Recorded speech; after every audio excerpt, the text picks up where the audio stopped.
Okay, we're here for another episode of Games with Grandma, and I apologize about the delay between the last one and this one. We're gonna discuss. We're gonna have Grandma discuss with us to fill us in on your experience with the honor flight. I don't know if there's any thing that you want to cover or say in particular, or if you just want to maybe touch on some points day by day. What was the first day like? Tell us about the send-off. The first morning we were invited to the National Guard Armory out by the airport, and we went at 6 o'clock and they gave us breakfast, and then they had the brass band playing different tunes, really beautiful, and then they had some talks. The mayor talked, and I guess it was the governor that talked. Governor Herbert? Uh-huh. Oh, cool. And and several other people talked. And then they put us on the bus, and the veterans all had to go on one bus, and the people that were with them, called guardians, had to go on the other bus. And your guardian was? My guardian was Lynette. Okay. And she was a good guardian. She could wheel that wheelchair around, because we all had to use wheelchairs, all the veterans. And when we came into the airport, starting through the airport, everybody that was at all the gates would stand and just applaud, and it made us feel pretty good. And on the way to the airport, we were escorted by the guards that have mostly are Vietnam veterans. Honor guards, right? Is that what they're called? That's not what they're called. Patriot guards? Huh? Patriot guards, yeah. Patriot guards. And they all had their flags on their motorcycles. I counted them, there were 15 of them. Oh. And then when we got to the airport, by the time we got unloaded into the airport, they were already standing on both sides as we went in with their flags. Wow. And there was a bagpipe band playing for us as we went through, and then we got to the gate where we were going to leave from, and they had three women there that looked like the Andrews sisters. Right. And they sang all the old songs that we sang in that day. And it was really good. And this nice, handsome young man came and asked me to dance with him, so I danced a little bit around there. And I was the only one who wasn't a veteran that went on that flight. And I felt a little bit intimidated before we left, because I thought maybe they would think that I was an imposter. But they were so nice, and so many of the men came to meet me because they heard I was there, and they would tell me that they couldn't have done it without us. So I felt better. That's good. Then they put us on the airplane, and before we left, they gave each one of us a paper bag with lunch in it so we could eat on the airplane. And it was nice lunch, real beautiful sandwiches and a cookie and an apple, and it was just a nice lunch. And then when we got to Washington, D.C., my stepdaughter was there to meet us when we got off the bus. And so she was able to stay and have dinner with us, because shortly after we got there, we had dinner. And they had a little program for us. What was the program like? Oh, they had the flag ceremony where they brought the flag in, and we sang some songs and said the Pledge of Allegiance, and they played the Star Spangled Banner, but they didn't sing it. The next night they did. They had a nice program the next night, and they had some songs and the band playing, few talks. So that was a nice program. And when they gave us nice dinners. I think the first night we had turkey and dressing, and salad and a vegetable, and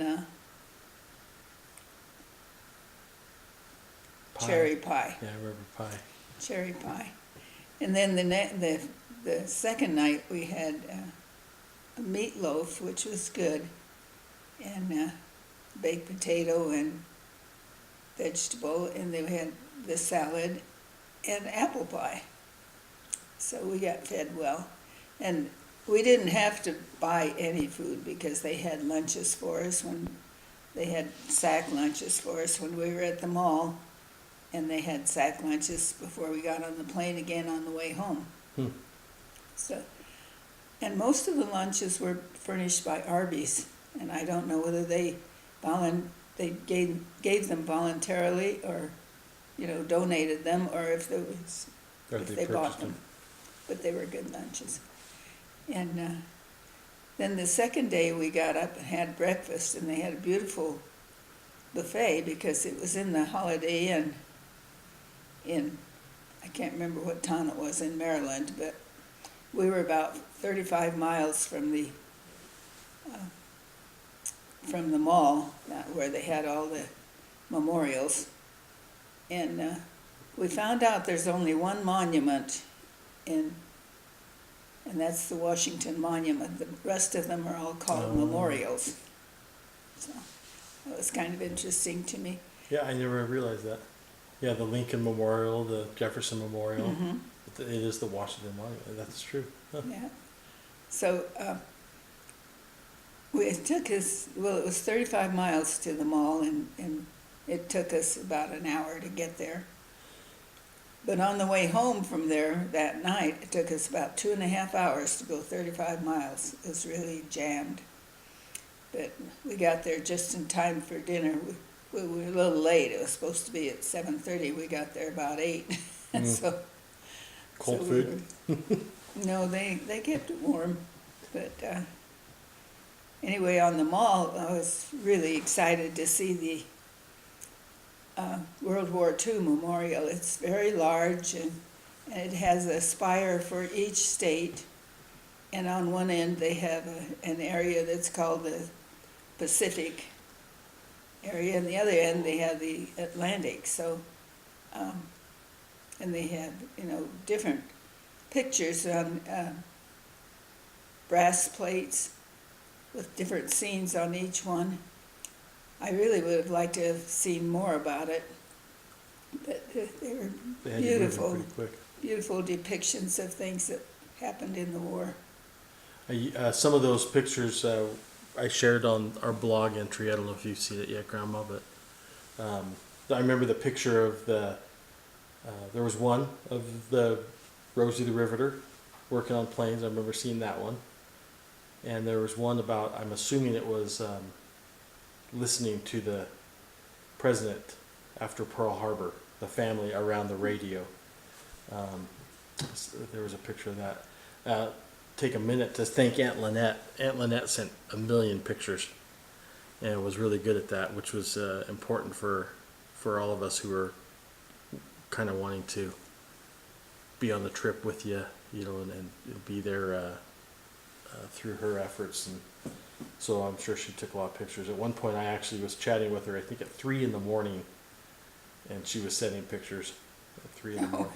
So yeah, she takes a lot of pictures, and there's some of them that, she took some pictures of me with some of those brass or copper plates. They were kind of like plaques almost, but they were, yeah, I think, like a relief where it was three-dimensional. Right. Yeah. Right. I really I don't know what you enjoyed call looking at them.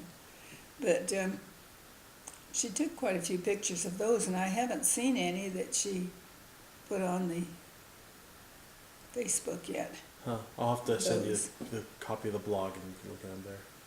I put them on there. Okay. You did? Yeah. Yeah. So what? So you saw the Washington Monument? No, you didn't see that. You from a distance, right? Yeah, didn't we visit were it. just down the mall from, Right. or down, a ways down from there. We didn't go there. What other memorials did you see? World War We- II? We saw the Vietnam Memorial with all the names on the wall. And the one I really liked was, well, I loved the World War II one. That was my favorite, Right. but because it was so familiar. Right. And then the Korean War, I loved that because they had the soldiers all marching through the swamps, and it just looked so real. Right. And they had their rain capes on, so because it was rainy weather over there, I guess. They had a lot of moisture. Yeah, constant. So, but I like that. And there was a man there volunteering to tell about it, but we weren't close enough to hear him. He had no microphone, and we just heard a word now and then, but we couldn't understand what he was saying. But we left a wreath there for them, and we saw. I was surprised to see the Franklin D. Roosevelt, because I didn't know they had one. I didn't either. And it was a large memorial. It spread out quite a bit, and it had the different depictions of activities that they had at that time. They had a picture of Roosevelt sitting in his wheelchair, and then they had the picture of a man listening to the radio when they heard the news about Pearl Harbor, and they had the bread line, several people in the bread line, so I had to get in the bread line too. Yeah. They didn't give me any bread. And they had The line didn't move very fast, did it? no, it just stayed there.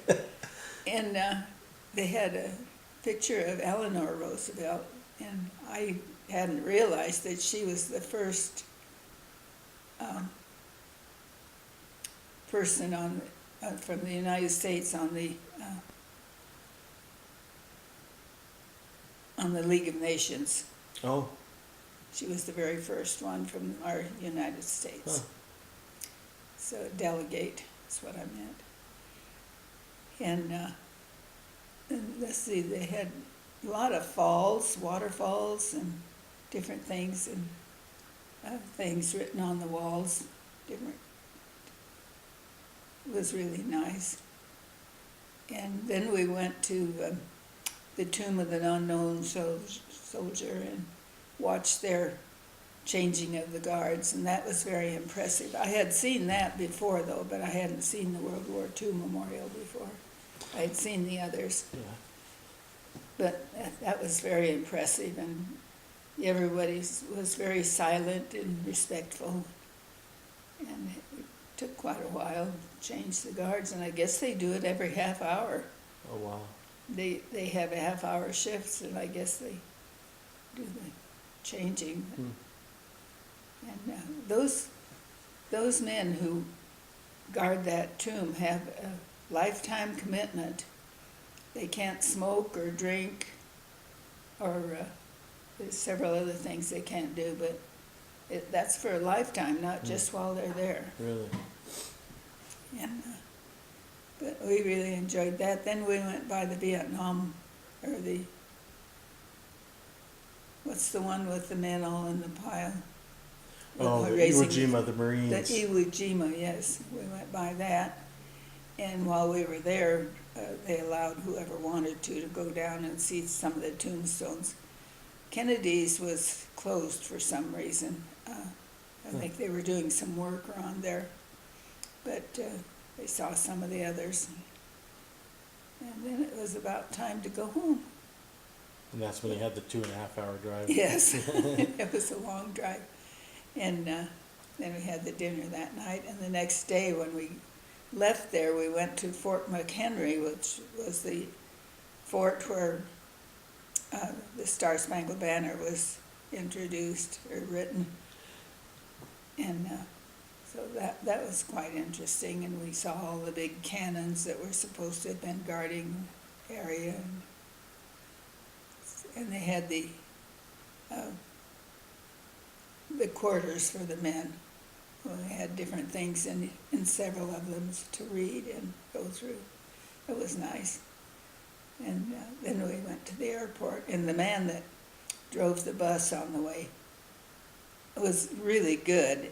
He was better. He had a lot to say, and he took us through an area downtown that used to be the slums, and they've been redoing it. And now he said that you can't get a home there for less than $500,000. And they have no yards, so they have the patios on the roof.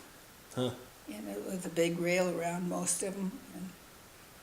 And it was pretty interesting. He said that it used to be a speakeasy or a bar on every corner, and now they changed them to nice homes. Wow, interesting.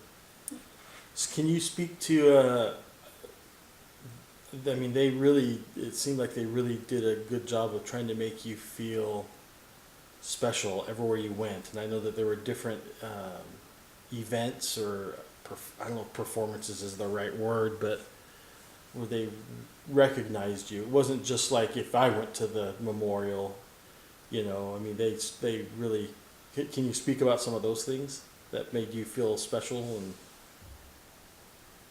Yeah, well, they took pictures of us every place we went. And they also had a Navy demonstration where that we had to go down closer to town for that, but by the Navy building, and they had a demonstration where they had the guns and twirled the guns and threw them back and forth, and it was really interesting. And then, but every place we went, they would, of course, take pictures of the groups, and then we met Senator Orrin Hatch, and got to shake hands with him. But it was nice that everyone, tried to make you feel special. That those little things, I think, mean a lot. they do. And They do. And it wasn't just one little thing; it was several little things. So it was consistent. It seemed Yes. throughout. And then, what about the World War II memorial? Did they do a flag ceremony? If I remember correctly, it seemed like they did something there Yeah, too. they did. They did do a flag ceremony there, and they had a beautiful water and fountains in the center of it. And the flag ceremony was very nice. Yeah. So, I think that was my favorite picture that I saw when that sent, when you were all lined up there for the flag presentation, and everyone was saluting, yeah. and it's nice. And we sang the Star Spangled Banner. Nice. And they really treated me good, and a little special, I thought, because they were asking questions, and whoever answered the first question had to. This was on the bus on Right. the way back to the airport, and the first person to answer the question got a little prize, and they asked questions about what had happened at Fort McHenry, because while we were there, we unrolled this huge flag, and then we rolled it back up after they talked about it for a while. And that flag had 15 stars and 15 stripes. And then there were 2 more states admitted to the Union after that, and they decided that instead of adding more stripes every time because it was getting so large, that they would just have the 13 stripes and add the stars. So That's when they just made that decision. that's when they made that decision. Huh. And so it was interesting to be able to roll that flag up. We just had a line on each side and rolled it up. Was it like 60 feet long or something like that? It was really long. Yeah, it was long, and it was probably 20 or 30 feet wide. Wow. And so when they rolled it up, they rolled one stripe at a time. Wow. It's just- Huh. And then we had, on the bus, they would ask those questions about what had happened there, how many stripes did they have on it, what the name of the river was. And this one guy told what the river was, but he pronounced it wrong. And Lynette spelled it for them, so she got the prize. And what was the river? I can't remember, it was a funny name. Funny name. But that was the river that went out into that port. And then after they got through asking the other questions, they said, whoever answers this question gets a prize. And so he said, is there a Rosie the Riveter on the bus? And of course, I was the only one that could raise my hand, so I got a magnet for the refrigerator, which was my prize. And Lynette gave me a couple other things, Rosie the Riveter. And then shortly after that, Judy, the one that was in head of all of the volunteers, came up to me on the bus and said, some man back here wanted me to give this to you, but he wouldn't tell me his name. And I think it was that she had bought it herself and wanted to give it to me. But it was it looked like a placemat, but it had all the different women who worked during the war. That, wax and waves and spars, and Rosie the Riveter was right in the middle, and so I felt pretty good then after so many of the men told me that they really appreciated what we did. None of them seemed to think that I was out of place. So Well, that's nice. I thought it was really good. That was really nice. We have about 5 minutes left, and I wanted to ask you about your coming home as well, because there's more fanfare and hoopla there too. Yeah. And so if you could tell about that too. Yeah, when we came home, as we came out of the plane, they were applauding and clapping all along the way. And when I was about ready to come out, this one guy said, and we have a Rosie the Riveter. And so everybody applauded all the whole way past him, and that made me feel special too. And I wondered if they went ahead and told the people to applaud as we went by, or whether they just did it. Probably maybe a little both. Maybe so it was. But we had the guards there again when we were going out, and they escorted us back. They were in the hall when we went in there, and people were waiting out there with banners and signs that said welcome home, and it was really exciting to see. A little bit dark out there, so we couldn't read things very well, but it was That was the one special. thing that I wish they could have added some lights there, because Yeah. so you could read and see all the time and effort that people put into welcoming you home, that they Yeah. wanted you to feel welcomed and special. Yeah.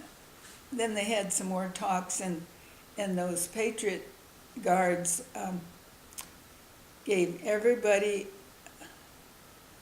a book, and I got one, but somebody took it away and said I'd get one later. So they sent me another one later, and it was all on World War I. Oh, it was? The making the memorial for World War I. And in it, they had a special plaque for Rosie the Riveter. So I think that's why they didn't give it to me that night. They gave it to me later, sent it in the mail. So the book was about the World War II memorial? Yes. Okay. And Did I say World War Yeah, I? you I guess did. I did. But they had something specifically for Rosie River. That's why they wanted you to Yeah, have just that a one. little plaque inside. That's nice. And, And they gave you a and a flag note. as well? They put a special note in there too. Very nice. And What- they gave us each a flag. And then they had different program there too. And it was nice. It was very nice. One And thing. my family was there. That's right. We were. And I really enjoyed seeing them all. We enjoyed it It's too. really special. We only have a couple more minutes, but one thing that I thought was very touching is there was a young lady that was in the service that came up to you afterwards and thanked you. That was the first morning. And she came up in her uniform. She had her uniform on. And I think she was a volunteer there with the With the people that guard. volunteered. But she came up and with tears in her eyes said, I was so anxious to meet you when I found out you had a Rosie the Riveter on here, because she said it was women like you that allowed me to be doing the work I do now.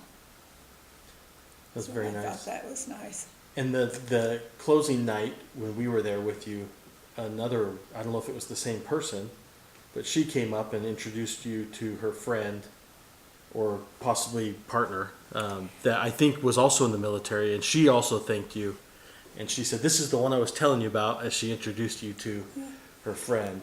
Well, one of the volunteers did that too. Oh, she was a volunteer. Yeah. Okay. Yeah, she was a volunteer, and she says, I'm the one that talked to you and called you on the phone to ask you to come. And she said, everybody's been waiting to see you. So I thought that was really nice. That is nice. And obviously all the men that were there, and I think there was another nurse that was served in Korea. Is that correct? Yes, and I found out that she had not been invited until the very last 2 days. But the volunteer that was the head of the volunteers, she lived next door to one of the fellows that was leaving. And when she found, her friend, one of her best friends lived there. And then when she found out that his wife was also a veteran, then they invited her to go too at the last minute. Right. But before that, I was going to be the only one. So it was kind of nice to have another one. But she was on one bus and I was on the other, so we didn't get to talk very much. We did talk for a while. Well, obviously the service of all of those men and that woman who served was great, but there was something unique about you being there, and it was nice that they recognized that and they wanted to appreciate you for that. We found out that there had been a busload of Rosie the Riveters from up in Detroit that had come, Right. but I was the only one from Utah, so Yes. maybe it's special. I read about that. There was a whole group of them that came down. Well, we have a minute and a half left. Is there anyone you wanted to thank or comment on, or you have a minute and 24 seconds? Well, I want to thank everybody that came to meet me at the bus, and also thank Lynette especially for going, and all the volunteers. It was a huge effort. It was. It was a big success. And they're going to send us a book of all the pictures they took. And they ask everybody, all the guardians, to send at least 3 pictures that they took. So I'm anxious to see that book. That'll be a nice keepsake. Well, thank you, Grandma, for your service, and I'm glad you were able to go. It was fun to watch. It was a nice trip. I'm glad Randy brought it up. It was, yes, I really thank him too. Yeah. He's the one, the next day after we talked about it, we were at a wedding reception and talking to him. And somehow Mark had told him before that I was a Rosie the Riveter. So he mentioned that and said that I should apply to go on the honor flight. And I said, well, I'm not a veteran. He said, but you did a lot during the war. So the very next day he sent me an application, and I really appreciated it. And I thought, well, I might as well fill it out and send it in. So thank you.